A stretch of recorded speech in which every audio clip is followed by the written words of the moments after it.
¿Qué tal, amigas y amigos? Bienvenidos a un episodio más de Aprende, Ahorra e Invierte. Y hoy tenemos un invitado de lujo para hablarnos de un tema muy importante.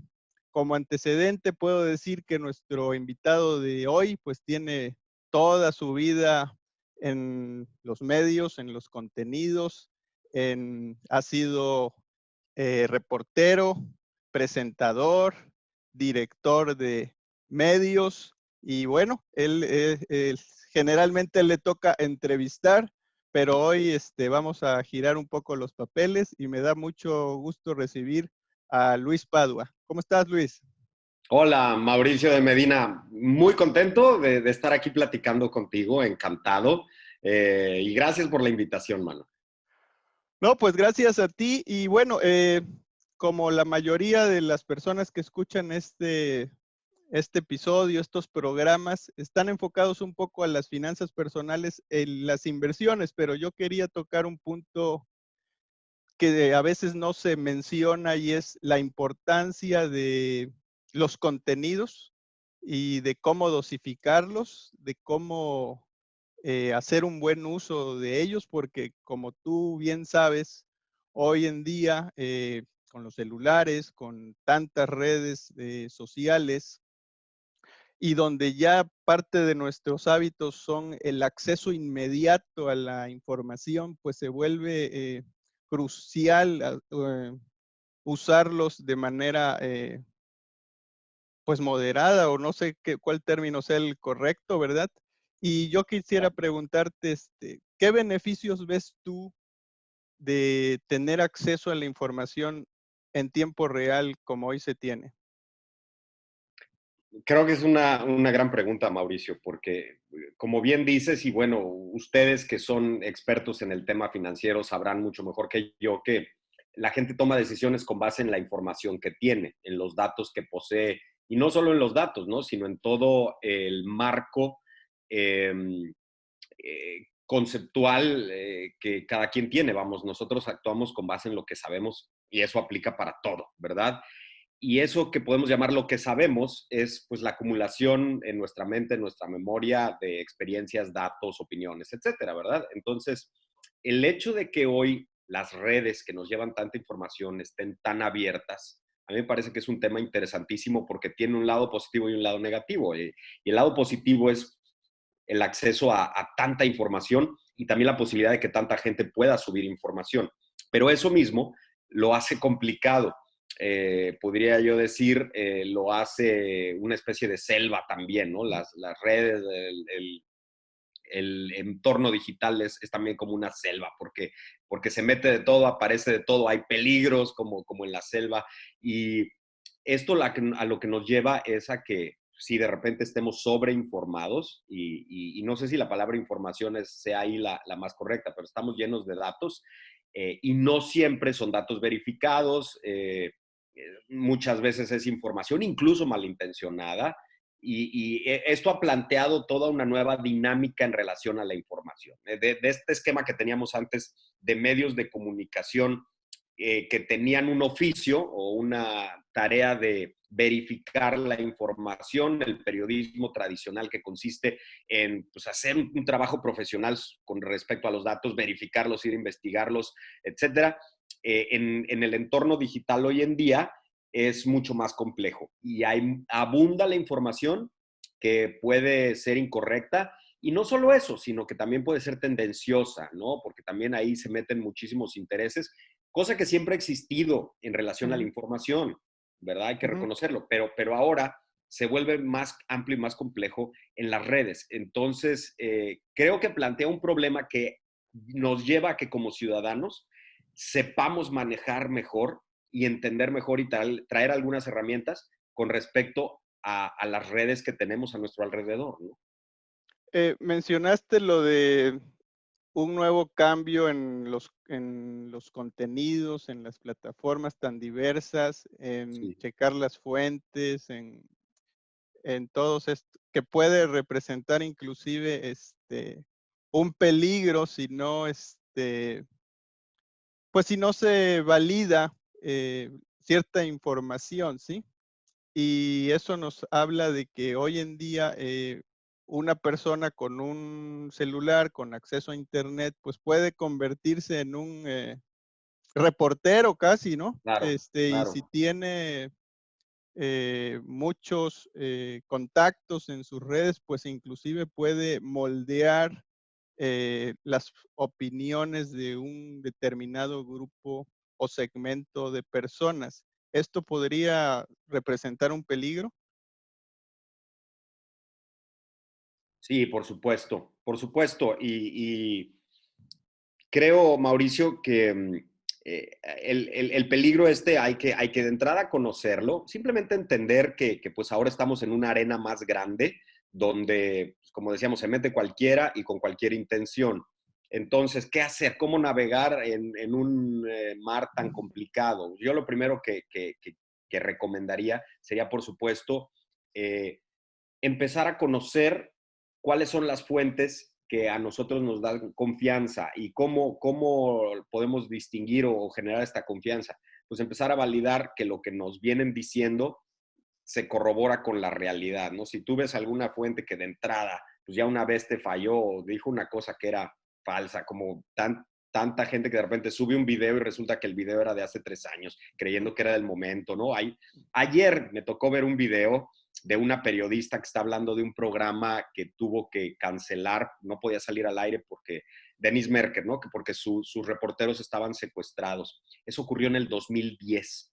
Ujú. Ayer ese video estaba circulando con algunas afirmaciones políticas ahí, que para no entrar en política no las voy a repetir, pero estaba siendo atribuido a como si estuviera ocurriendo hoy. Entonces ese es el tipo de ejemplos, y era obviamente con fines políticos, pero es el tipo de ejemplos que de repente abundan. Entonces, a lo mejor un compadre tuyo comparte ese video pues porque le pareció llamativo, y eso es muy común. Ujú. Pero pues esa persona simplemente lo recibe y lo reenvía. Entonces, ya no podemos estar seguros de que lo que nos reenvían los compadres sea necesariamente verdad.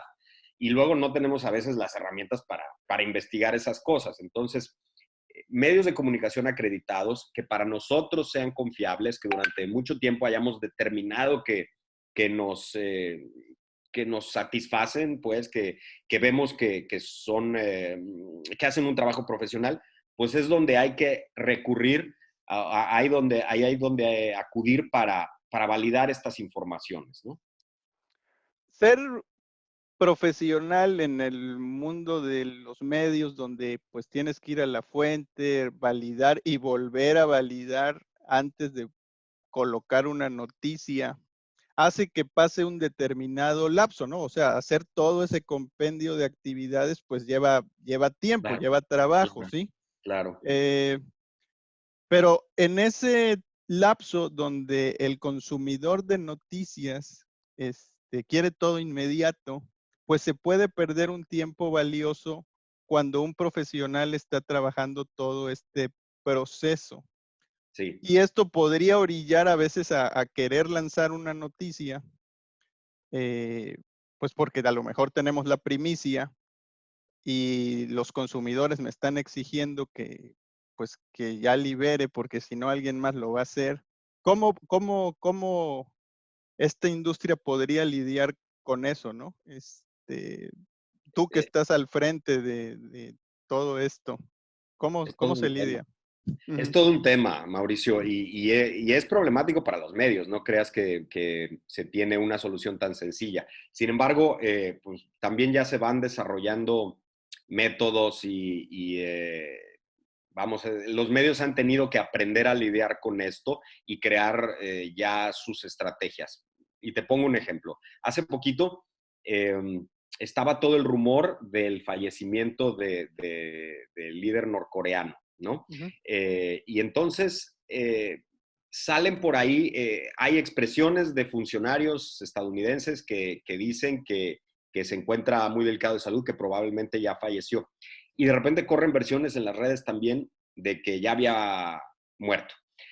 Conmigo se comunica gente de nuestro portal para decir, ¿qué hacemos? Esta es una noticia que no puede esperar, nos la van a ganar otros medios, estás en el tema de la competencia, pero entonces ahí lo que tienes que hacer es, a ver, vamos a verificar cables, pues nosotros no tenemos un acceso directo al gobierno norcoreano, ¿verdad? Como a lo mejor aquí si pudieras hacer una llamada y marcar a una institución de gobierno. Entonces, eso va a ser más difícil, dependes de los cables de la propia Norcorea, los cables de China, los cables empresas serias, y ver qué hay ahí. Segundo, también revisar con mucho cuidado quién declaró qué y qué tan en serio se está tomando esa declaración. Y lo que decidimos hacer en ese momento era subir una noticia que decía, declaran estas personas esto con respecto al líder norcoreano, ¿no? Entonces, eso es lo que puedes hacer, pero otros medios subieron que ya había fallecido. Hay un medio muy famoso de chismes, TMC, que de repente tiene primicias muy interesantes, pero ellos estaban afirmando que ya había fallecido.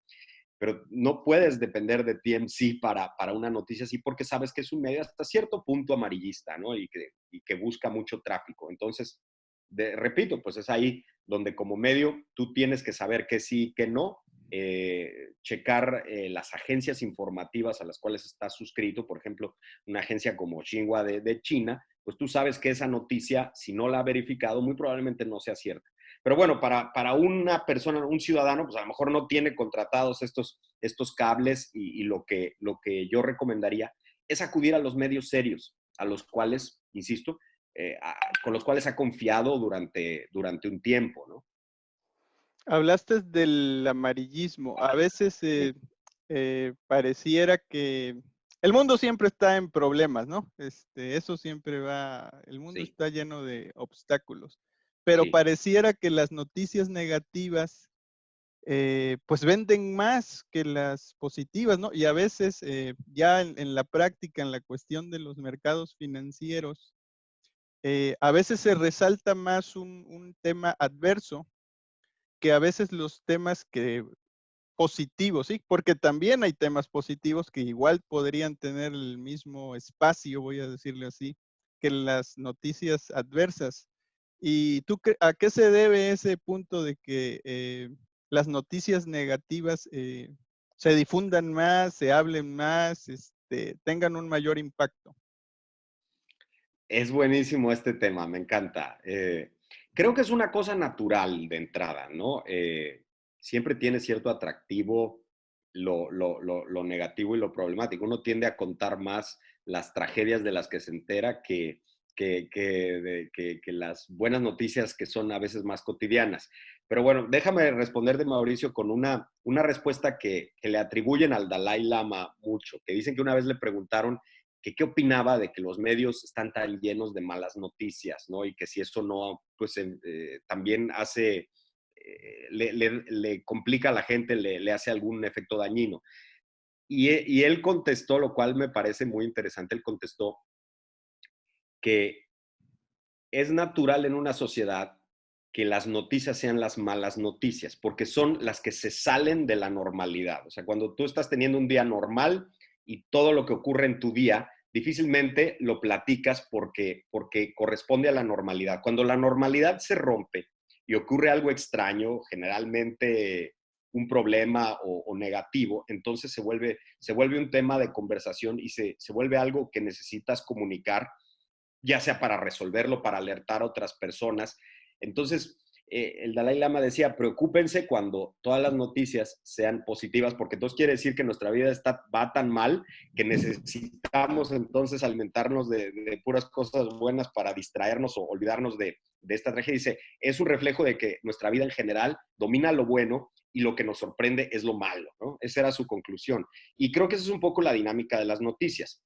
Pero también es cierto que el mundo y los medios de información han pasado por etapas en la historia reciente y México, Latinoamérica particularmente también. ¿A qué me refiero? En los 50, en los años 50, donde los medios pues estaban mucho más controlados y había una censura generalmente gubernamental o moral, etcétera. Eh, Se cuidaba mucho el no atacar a funcionarios, el no revelar muchas cosas que pudieran ser delicadas para un sistema político, económico, etcétera, ¿no? Eso fue cambiando evidentemente durante los años 60 y 70 y viene toda una explosión de decir lo que no se decía. Y entonces los medios también entran a una voracidad por criticar. Hoy en día todavía heredamos un poco esa visión crítica de de que la gente espera de los medios investigación sobre lo que hacen sus autoridades, sacar cualquier trapito sucio, y pareciera que estamos en una dinámica donde la sociedad civil, si tú quieres, el entorno privado, pues está vigilando y está buscando que el entorno público no cometa errores, no cometa actos de corrupción, y estamos en esta dinámica porque como sociedad estamos en un momento donde despertamos hacia cierta cuestión y queremos pues hacer el mejor trabajo posible para el, disminuir un entorno corrupto, para también corregir un problema de inseguridad que tenemos como sociedad con todo el tema del crimen organizado. Y en esa dinámica pareciera que las noticias se abocan mucho a criticar y a sacar la parte negativa, ¿no? Pero creo que tiene que ver con una sociedad que está buscando corregir algo también, que se está recomponiendo. Pero también te concedo, Mauricio, que a veces eso nos llena de negatividad. Entonces los medios estamos en la dinámica y en la polémica de decir, bueno, ¿hasta dónde? ¿Hasta dónde debo de estar en un diálogo donde pinto un panorama apocalíptico, ¿no? También puede ser negativo para nuestro ánimo, para nuestra salud, para nuestras decisiones. Sí, muy interesante. Y bueno, cambiando un poquito el giro, parece que se ha puesto de moda de parte de líderes importantes culpar un poco a los medios de tergiversar las noticias. Tú has de recordar, hace una semana o hace pocos días, hasta el mismo Donald Trump decía que lo citaban mal, ¿no? Que la prensa estaba en su contra. ¿Qué opinión te merece esta? Porque parece que no es nada más de un solo país, ¿sí? Se está replicando en otros países. ¿Qué opinión te parece? Sí, totalmente. Estamos viviendo otra etapa ahí, también muy interesante. Los medios de comunicación empezaron a ser objeto de críticas también desde hace un tiempo. Yo recuerdo en el propio México, justamente en la época de Jacobo Zabludovsky en la televisión, cuando Televisa pues, era prácticamente un monopolio, empieza a surgir una conciencia crítica de, oye, necesitamos pluralidad, necesitamos más medios de comunicación, de repente estamos despertando a la noción de que hay un medio de comunicación dominante jugando del lado del gobierno y esto como sociedad ya no nos parece funcional, ya no nos parece conveniente, ¿no? Y de ahí empieza, creo, una visión crítica, no solo, antes era una visión crítica hacia la vida, hacia los problemas, pero no hacia los medios de comunicación. Y esto también empieza a pasar y es natural. Hoy en día enfrentamos una nueva realidad y creo que con el tema de Estados Unidos tenemos un gran ejemplo. A ver si lo puedo explicar bien. Nos topamos con que empieza a tomar fuerza una guerra de grupos de poderes económicos, donde, por ejemplo, Trump llega con, pues, aliado a una serie de nuevos jugadores, si tú quieres, en el tema del poder de los Estados Unidos. Y entonces Trump se vuelve un villano favorito de los medios de comunicación occidentales, ¿verdad? Y como pocas veces, como pocos lo habíamos visto en Estados Unidos, comienza al parecer una guerra entre lo que es Trump y lo que representa y los grupos que representa, y un cierto establishment tradicional en los Estados Unidos, donde los medios tradicionales también comparten visiones, valores, etcétera, y probablemente también están más cerca de ciertos grupos de poder. Y entonces, ¿qué está pasando? Pues que hay una guerra entre esos grupos y como parte de esa guerra, pues hay un señalamiento hacia los medios de comunicación que representan esta manera de pensar o también este establishment, por llamarlo de alguna manera, ¿no? Pero está habiendo reacomodos importantes en el mundo y pues estamos en un momento de mucha tensión política y todo, ¿no? El papel de Rusia, por ejemplo, es muy interesante y lo que ha hecho en Estados Unidos. Y menciono todo esto porque si tú lees, por ejemplo, los medios tradicionales estadounidenses, CNN, Wall Street Journal, New York Times, vas a ver en general una homogeneidad de mensajes. Pero luego te vas a RT, Russian Television, y toda una serie de medios que aquí pudiéramos llamar alternativos, y te están pintando otra realidad en torno a algunos temas pastorales del mundo, ¿no? Entonces, ¿qué pasa? Que los medios empiezan a ser también parte de ese enfrentamiento. Y es natural, los medios tienen el derecho y a veces la obligación de tomar una postura de acuerdo a los diferentes valores, opiniones que hay en la vida, ¿no? Y si deciden tomarla, pues van a ser objeto de crítica de los rivales, de los que están enfrente. Entonces, yo solamente diría, hay que saber leer todo esto, hay que leer un poco tras bambalinas, que lo que está pasando es que hay tensiones entre grupos, enfrentamientos, si no es que guerra abierta entre grupos que se disputan, ya sea el poder, el control económico, el control ideológico también en torno de las cosas, ¿no? Gracias. Muy bien. Ahorita que estás mencionando, me acordé de mi papá tiene por costumbre leer 3 periódicos al día, a veces hasta 4. Y alguna vez le pregunté, papá, es que pues lees demasiados periódicos, son muchos periódicos y eso lo ves en el tiempo, pues es demasiada información. ¿Por qué haces eso? Le pregunté yo. Y me dijo, es que uno no dice lo que dice el otro y entonces pues para formar un criterio pues necesito leer de aquí y de acá para entonces formarme yo mi propio criterio, ¿no? Y parece que es algo que hoy en día con tanta información pues parecería que uno tendría que ver muchas fuentes para poder entonces sí formarse un criterio sobre lo que es la realidad, ¿sí? Sí, Eh, claro, y es que hay temas que son también de repente irreconciliables, ¿no? Por ejemplo, temas en el mundo como el aborto, o temas a veces un poco de valores, ¿no? Donde tú puedes tener un medio a lo mejor más conservador. En Estados Unidos, Fox News, por ejemplo, es mucho más republicano, es mucho más conservador. Y entonces, y no necesariamente está mal, ¿eh? Porque se vale que de repente un medio enarbole una bandera para sostener ciertos valores en los que verdaderamente cree, ¿no? Y luego pues llega otro que puede ser mucho más liberal y que representa también otra escala de valores y pues trata de poner sus argumentos. Y yo creo que lo que habría que entender es que hay una arena de medios donde uno puede ir a escuchar una cosa por acá y otra cosa por acá, y puede ser parte de una democracia, ¿no? Porque de repente hay, y mucho en México, esta exigencia a los medios de, ¿y por qué tú tomas partido en algo? Tú no puedes tomar partido. Bueno, si solamente hubiera un solo medio de comunicación, como en sociedades estatistas radicales como Cuba, ¿no? Un país comunista totalitario donde solo hay un medio de comunicación, el del Estado, pues sí, nada más vas a poder recibir una sola versión de las cosas, ¿no? Pero en un entorno democrático, pues la idea es que puedas comparar y elegir, ¿no? sí. Y hablando hoy en día, por ejemplo, voy a resumir en el caso de Donald Trump, donde ha Sí, escogido Twitter como su plataforma para expresarse y comunicarse. Como Twitter es una herramienta que está enfocada al real time, al tiempo real, pues cualquier comentario de él pues tiene una repercusión inmediata y lo veo yo sobre todo en los mercados financieros, ¿sí? sí, Él hace un comentario y ya está pasando algo.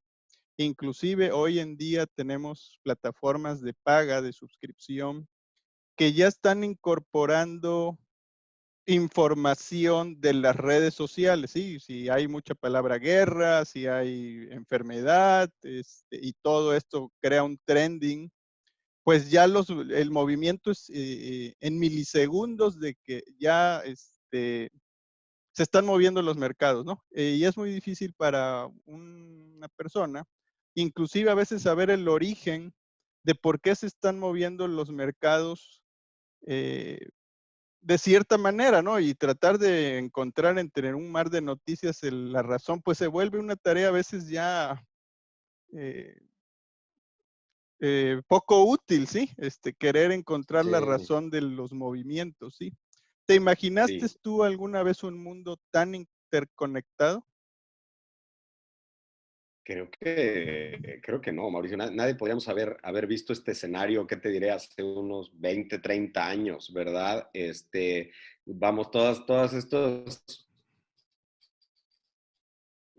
novelas o por ya surcábamos los aires en carros voladores y nos comunicábamos a través de videollamadas, pero yo creo que no sospechábamos la manera en que iba a estar tan intercomunicado todo a través de una supercarretera de la información, ¿no? Y esto que mencionas me parece interesantísimo, Mauricio, porque ¿qué hacer con, con tantos mensajes, como dices, que como quiera causan un impacto? El Twitter de Donald Trump es un medio de comunicación en sí mismo, es su propio medio de Sí, comunicación que llega a todos los rincones del mundo y causa movimientos. Y yo lo que creo que debemos hacer como ciudadanos es entender que todas esas comunicaciones tienen una intención y empezar a distinguir cuáles son las intenciones. Entonces ya uno sabe si se deja llevar por ella o por no, o no.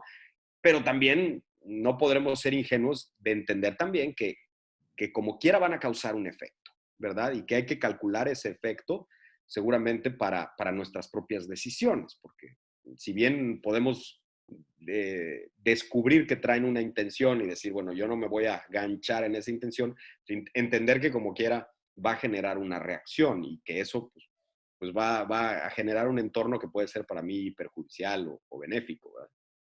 claro. Ya acercándonos casi a la recta final de este episodio, hablamos ya un poquito del pasado, de que pues era difícil imaginarse un mundo tan interconectado, ¿sí? Y la pregunta que yo te haría, donde tú ya sabes que hay robots que ya ensamblan noticias, que Sí, inclusive ya hay androides que dan noticias, ¿no? El otro día leía también de que ya hay una propuesta de un sí, alcalde androide, ¿sí? Eh, sí. en tu visualización del futuro de la industria, ¿cómo te imaginas la profesión de periodista, de comunicador? Tienes toda la razón. Ya hay, por ejemplo, hay programas robots que te ensamblan noticias. Tienen una programación, si tú quieres, compleja, pero no es tampoco nada del otro mundo. Por ejemplo, hay unos que toman toda la información de los reportes de las empresas y como esa información de repente ya sale en formatos donde tú puedes distinguir cada dato que es, y luego acomodan la información para sacar prácticamente un boletín que dice, o Ujú, sea, a esta empresa le fue bien, le fue mal, etcétera, ¿verdad? Y eso es increíble, antes eso lo hacía una persona. Yo creo que eso va a ser inevitable, como todo, la tecnología va sustituyendo algunos procesos humanos. Eh, pero siempre se requiere otra persona para coordinar, verificar, arreglar esas máquinas cuando se descomponen. Entonces, pues bueno, simplemente creo que es ir incorporando nuevas herramientas. A mí la parte que más me preocupa, más que esos robots que a lo mejor pudieran venir a sustituir parte de las labores que hacemos como comunicadores, es los bots, que no son robots, son bots, y esos sí son más humanos, y que son todos estos equipos que contratan políticos, grupos de interés, gobiernos, a veces también algunas empresas poderosas, etcétera, que buscan influir de manera a veces un poquito tramposa en las redes porque son increíblemente poderosos. ¿A qué me refiero? Por ejemplo, cuando un periodista crítico quiere sacar algo y saca una nota en las redes, como en las redes se puede contestar, entonces entra un ejército de personas a cuestionar a ese periodista y pareciera que son ciudadanos cuestionándolo y en realidad no lo son. O sea, vamos, no parte de una intención honesta. Están contratados por el político que fue criticado o por alguna grupo que no le interesa lo que está sacando. Entonces, a lo que voy, la gente lee eso y empieza a convencerse, dice, cuando ve uno, dos, tres, tantas personas opinando de una manera, empieza a desacreditar al periodista. Esto es tan solo un ejemplo, ¿verdad? Pero luchar contra eso de repente se vuelve sumamente difícil. Y a lo que voy con esto es que las redes no son tampoco espacios ingenuos, no son este entorno completamente democrático que nos imaginábamos, ¿no? También son manipulables y grupos poderosos pueden manipularlas de forma increíble, ¿no? Y uno cree que se mete a las redes y está sintiendo el pulso de la ciudadanía en el mundo y a veces está sintiendo el pulso de los grupos de interés. Entonces, cuando con mucha razón la gente critica a un medio de comunicación porque lo siente tendencioso, que no se nos olvide que las redes en sí mismas representan también a veces ideologías de grupos de poder internacionales que están influyendo en las mismas, a veces para crear revoluciones como la primavera árabe, a veces aquí para, en nuestro país, muchas veces con intenciones políticas también, y no los distinguimos. Creemos que son los ciudadanos solitos los que están moviendo la brújula un poco y son grupos de interés. Y eso hay que observarlo. ¿Cómo distinguir un poquito de esto? Todos esos usuarios que no tienen foto, tienen un nombre muy raro, tienen reciente creación y son muy agresivos, es muy probable que sean de los llamados bots de grupos de interés. Y creo que ahí es donde hay que estar muy atento, Mauricio. Muy bien, muy buena recomendación. Me acordé de la frase de Mark Twain que decía, si no lees las noticias, estás desinformado. Si lees las noticias, estás mal informado. Y bueno, a veces me da un poco de risa, ¿no? Pero obviamente, pues hay que estar informado para poder tomar decisiones inteligentes o las más apremiantes, ¿no? Siempre es mejor tener la información que no tenerla. Eh, Claro. y por último, ¿qué, ya sé que lo has venido mencionando a lo largo de esta plática, qué recomendarías tú para ser más críticos y para hacer un uso responsable y eficiente de todas estas plataformas de comunicación? Claro, Mauricio. Pues yo creo que justamente hay que desarrollar colmillo para navegar en las redes. Como todo en la vida, pues como va cambiando nuestro entorno, uno se tiene que adaptar. Y cuando me refiero a colmillo es, pues, justamente un poco de lo que hemos hablado. Empezar a distinguir fuentes fiables, confiables de información. Yo digo, no quiero decir nombres porque cada quien puede decidir qué le gusta y qué no le gusta, pero creo que los medios profesionales o los periodistas profesionales van demostrando que hacen las cosas bien y a veces a uno les gustará a unos, les gustará a otros, pero es importante estar corroborando que tu fuente es seria y quedarse con esas fuentes serias. Por otro lado, entender también ese tema de que lo que la gente repite o replica o reenvía, hay que tomarlo siempre con pincitas, como dirían por ahí, ¿no? Todavía te digo, ayer un familiar me reenviaba ese video de Dennis Merker, que es de hace 10 años, y me preguntaba si era verdad. Y le dije, oye, mira, basta con que hagas una búsqueda en tu buscador, en tu navegador, con el nombre del periodista, con el suceso, y vas a encontrar de cuándo es la noticia. O sea, son herramientas sencillas donde tú puedes verificar rápidamente algún asunto. Y por último, tener cuidado con todas las escaladas de repente de oleadas de comentarios, de ataques y saber distinguir cuando es una persona. Tú te puedes meter al perfil y puedes ver si es una persona normal la que está comentando eso y que tiene una buena intención, a tantas, esos perfiles falsos que están ahí en las redes buscando únicamente incidir pues, de forma tramposa en la información, ¿no? Muy bien, Luis. Pues te agradezco mucho todas estas recomendaciones, que nos las hagas tú. Obviamente tu tiempo, este espacio que nos brindas. Y bueno, yo sé que es un tema que podríamos continuar, pero creo la esencia la has transmitido. Y bueno, no me resta más que agradecerte que hayas aceptado la invitación. Al contrario, Mauricio de Medina, te felicito por este espacio, que todas estas expresiones creo que pueden ser muy útiles para la gente. Son espacios donde se reflexiona, donde se aportan cosas interesantes. Y te felicito también por tus columnas y tu información financiera, siempre muy útil. Gracias. Bueno, esto ha sido un episodio más de Aprende, Ahorra e Invierte y nos vemos en la próxima entrevista. Hasta la vista.